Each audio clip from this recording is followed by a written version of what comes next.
요즘 뉴스 보면 정치인들이 세금을 탈루했네 말았네 하는 소식들이 나오잖아요. 그래봐야 수사를 한 해 만에 하면서 해결은 안 되면서 괜히 시끄럽기만 했는데요. 이런 비슷한 일이 요즘은 아닐지 몰라도 제가 학교 다닐 적에는 비일비재했었어요. 그리고 압도적으로 효율적인 해결 방법이 존재했었고 선생님들은 자주 이용하셨었어요. 당연히 학생들에 대한 체벌이었고 학생들이 기어다녀도 멈추지 않으셨어요. 그래도 고등학교 때까지는 수업비라든가 등록비 같은 건 의무교육이라 없었던 것 같아요. 하지만 그런 것 이외에도 학교에서 무언가 세금 비슷한 걸 내라고 한 건 수도 없이 많았어요. 게다가 그런 걸 납부하는 방법도 학생들에게 일일이 가정통신문을 쥐어 보내는 거였어요. 재활용된 갱지 같은 거에 가정통신문이라는 일괄적인 제목이었지만 대부분의 내용은 무슨 회비가 발생했으니까 학생 편으로 납부 바란다는 내용이었어요. 지금이야 간단하게 정해진 금액만 송금하면 전산으로 간단히 확인 가능할지 모르는데 솔직히 이렇게까지 편하게 바뀐 거 그렇게 오래되지 않았어요. 십몇 년 전까지만 해도 사람이 일일이 확인하는 방식이었어요. 그나마도 이런 가정통신문을 가져다 드리면 엄마가 봉투에 밀봉한 걸 선생님께 가져다 드리거나 아니면 몇몇 항목들은 아예 엄마들이 선생님에게 직접 전달하거나 하는 방식이 있었어요. 그래도 대부분의 가정통신문에서 돈 내라 어쩌라 하는 건 밀봉된 봉투를 선생님께 전달하는 방식이었어요. 학교에서 필요 없는 걸 요구하지 않을 테니 가정통신문 받아다가 선생님께 납부하면 될 일인데요. 이게 누구나가 가정통신문 날아오는 대로 납부 가능한 게 아니더라고요. 그 정도도 가정에 큰 부담이 되는 애들이 많았었어요.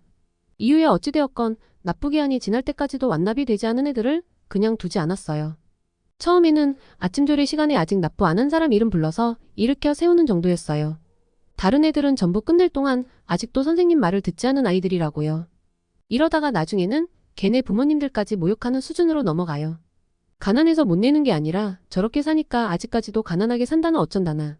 지금 생각하면 끔찍할 정도의 인격 모독이었지만 당시에는 친구들 앞에서 그런 소리를 듣는다는 것 자체가 창피할 뿐이었어요.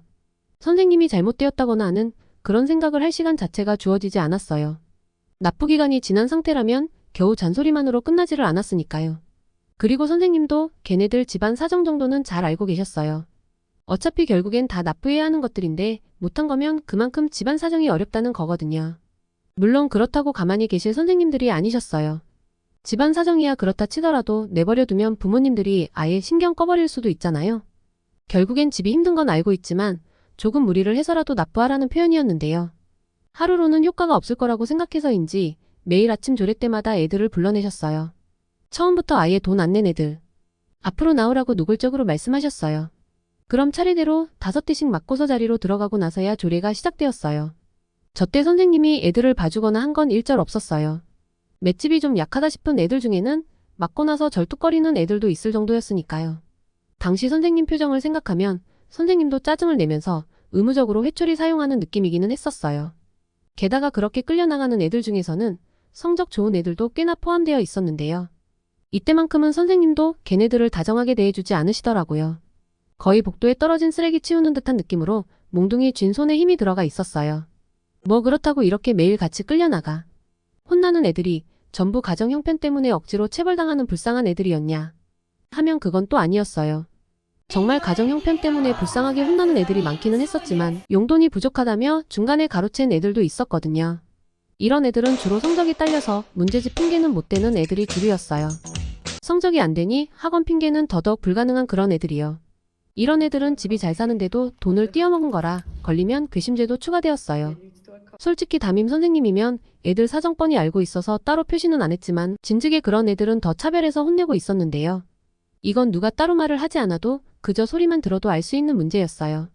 걔네만 유독 더 심하게 혼나고 있다는 게 회초리 소리로 증명이 되었었거든요. 좀 자주 삥땅 쳤던 애들은 아예 선생님이 교실 뒤에 있던 밀대 자루를 따로 뽑아서 혼내키곤 할 정도였어요. 그래도 그런 선생님이 애들 혼낼 적에 같이 혼내는 자비를 베푸신 거에는 이유가 있었는데요. 아주 티끌 정도지만 걔네들도 어쩔 수 없이 돈을 가지고 오지 못할 경우도 있거든요. 분명히 잘 사는 것으로 조사되었지만 이번 달만 갑자기 어려워졌다거나 어지간해서는 안 그러겠지만 봉투 챙기는 걸 깜빡했다거나 하는 그런 경우들이요. 그런 경우는 거의 없다시피 했었지만 그래도 선생님은 그런 경우도 고려하셨어요. 그리고 그런 게 아니라도 돈을 내지 않은 애들이 끝까지 버텼던 경우도 없었고요. 이런 애들은 선생님들도 알아서 특별히 관리한다고 했었잖아요. 정말 가정 형편이 어려운 애들조차도 기어다닐 정도로 혼이 나는데 걔네들은 거의 매일을 중간고사 끝난 다음날 정도로 혼이 나는 거였어요. 처음 맞을 적에는 아주 자지러지게 비명을 질러대던 애들도 이내 조용해지기는 했어요. 자주 맞다 보니 몸이 적응했다거나 하는 게 아니었어요. 당시 선생님의 매질은 감히 학생이 적응하니마니를 논하지 못할 정도로 살벌했어요. 그저 맞으며 바닥을 굴러봐야 나아질 게 없다는 걸 알아버려서 그랬어요. 어떻게든 버티고 버텨서 자리로 들어가는 것만이 사는 길이었거든요. 선생님이 학생들 대상으로 저렇게까지 몰아붙이는 건 성적 외에는 잘 없는 일이기도 했어요. 항상 이런 애들이 있다 보니 정말 형편이 어려운 애들도 말없이 맞고만 있었어요. 당시에는 차상위 계층이니 뭐니 하는 지원도 거의 없던 시기였어요. 예전엔 대학교처럼 수업료도 따로 내던 시절이 있었다고 하니 그때보다는 나아졌다는 거죠. 그리고 저는 이런 식으로 가정통신문으로만 금전을 납부하는 줄로만 알았거든요. 솔직히 돈 내라는 가정통신문이 꽤나 자주 발부되어서 그 외에 또 뭔가가 있을 거라고는 상상도 하지 못했었어요.